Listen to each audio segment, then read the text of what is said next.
14-year-old Ryan, his parents, and his service dog, Duffy, come to Lurie Children's each week while he's participating in a clinical trial for Duchenne muscular dystrophy, or DMD.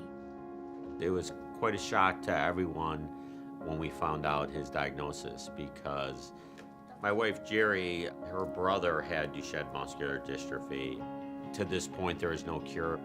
DMD is a genetic neuromuscular disorder that primarily affects boys starting around age 3. It compromises movement and even breathing and swallowing. Well, it's harder to walk and go upstairs and I can't get up off the floor. And then for long distances, I take my scooter, so it's easier. Difficulties for kids like Ryan inspire the research scientists at Stanley Manny Children's Research Institute.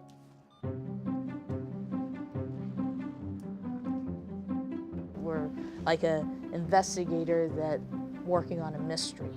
And then understanding what that underlying cause is, then what we're trying to do is figure out ways in which we can either improve the symptoms or change it so that we can take that information and bring it back to our clinical colleagues so that they can affect something better for the patient in the long term. And that's the hope of the clinical trial that Ryan is in.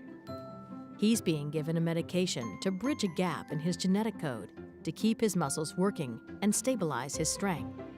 By watching how he responds, we learn a lot, and we learn how we might even introduce the same kind of treatments earlier or combine this sort of treatment with other things that would improve the muscle functioning for Ryan and other children with Duchenne muscular dystrophy.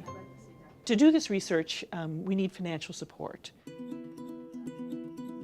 A lot of people don't realize that when they donate to causes, where that money actually ends up and how it gets used. Well, here's a real-life example of how it gets used, and something that's going to change the life of thousands of boys, hopefully.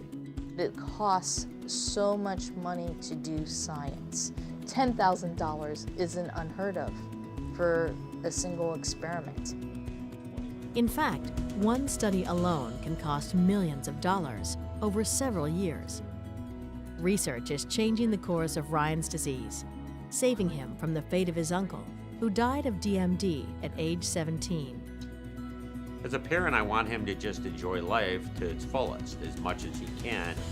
His disability is a horrible thing, but at the same time, we don't let it limit us on the things we can do.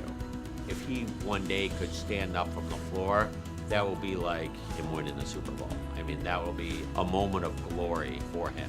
If he could be sort of the trendsetter on finding a cure for Duchenne muscular dystrophy, that would be just amazing.